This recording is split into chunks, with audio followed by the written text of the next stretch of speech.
स्वागत करुच्ची आपण मानकु आम चैनल हाउ एंड व्हाई रे। आज ये वीडियो रे चलते आम जाना किसी इंटरेस्टिंग फैक्ट जहाँ आपण मैंने आगु हुए तो जानी नथिबे। चलते स्टार्ट करवा आज ये वीडियो को। फैक्ट नंबर 1, राति जिलुजिलिया पोक को तो आपण मैंने निश्चय देखिथिबे।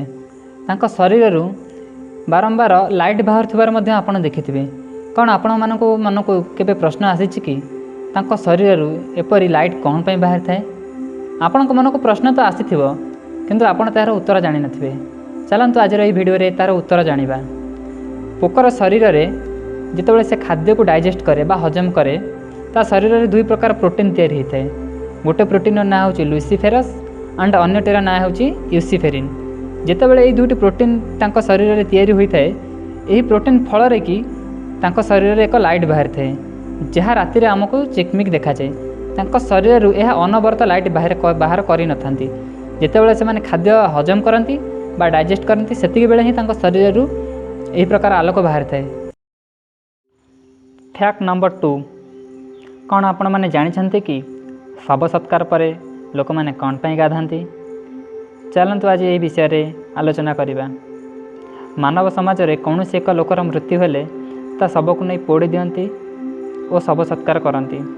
किंतु शव सत्कार करने पर आपण मैंने जानिथिबे जे समस्त भलसे गाधोई हुअंती और घरे पशिबा पूर्वर हलदी पानी रे गोड़ धोई थांती। यार किसी साइंटिफिक कारण रही, कारण पृथ्वी रे जहाँ भी सब घटुची से समस्तंकर किसी सत्यता रही।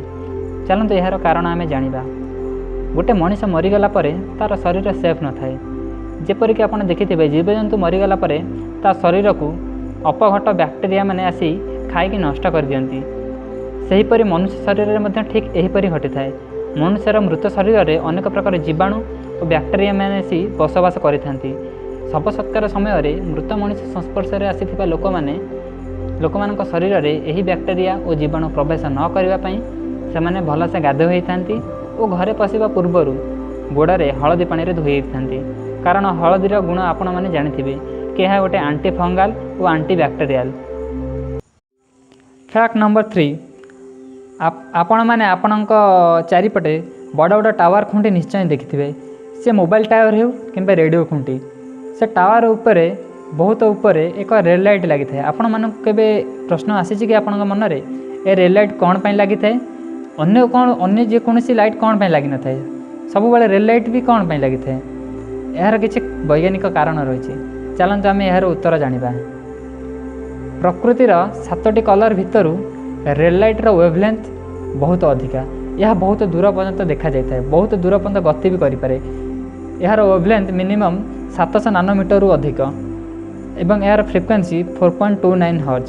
से रेल लाइट रो व्यवहार बहुत जगह होता है। जेकोसी डेंजर जगह देखिथिबे rail light red colour use होता है। यह बहुत दूर को देखा जाता है, से रेड कलर यूज होता है।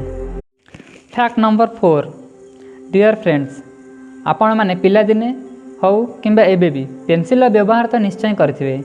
किंतु आपण केबे आपण मन को केबे प्रश्न आसीछि कि गोटे पेनसिल केते बाट जाई परिबो बा गोटे पेनसिल ले आमे केते लिखि परिबा बा गोटे पेनसिल ले केते हजार वर्ड तमे निजे लिखि परिबो बा गोटे गछरु आमे केतेटा पेनसिल तैयारी करिबा।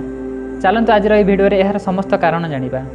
डियर फ्रेंड्स, गोटे पेनसिल ले गोटे लोक मिनिमम 45,000 वर्ड लिखिपर। 45,000 वर्ड लिखि सारा पर ही तो पेनसिल सर।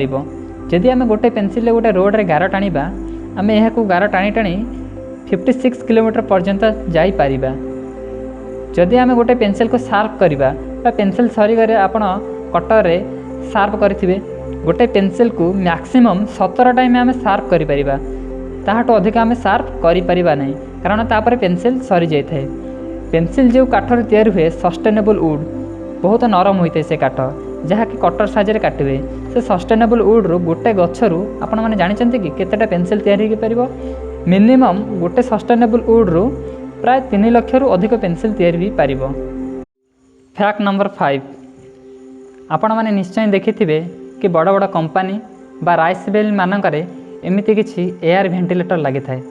आपण मानक मन को केबे प्रश्न आसीछि कि एयर वेंटिलेटर कौन पाई लगी थाए बा यार यूज कौन होता है?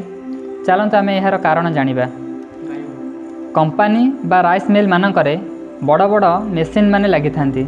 से मेसीन निर्गत हॉट एयर बा गरम पवन को बाहर को निष्कासित करने एयर वेंटिलेटर यूज कर आपण मैंने निश्चय जानी जे घर मानकर ऊपर स्काईलाइट लगाई थाए कारण घर मानकर जो थी गरम पवन से स्काईलाइट पटे बाहर को जाए कारण गरम पवन और ठंडा पवन भितर गरम पवन बहुत हालुका होता है जहाँद्वारा कि गरम पवनटा सबुबले ऊपर को उठे चेष्टा करे से लगी कंपनी बा राइस मिल मानकर छात उपर ही एयर वेंटिलेटर लगी थाए जहाँद्वारा कि गरम पवन बहुत हालका होता है यह शीघ्र ऊपर को उठी जापे।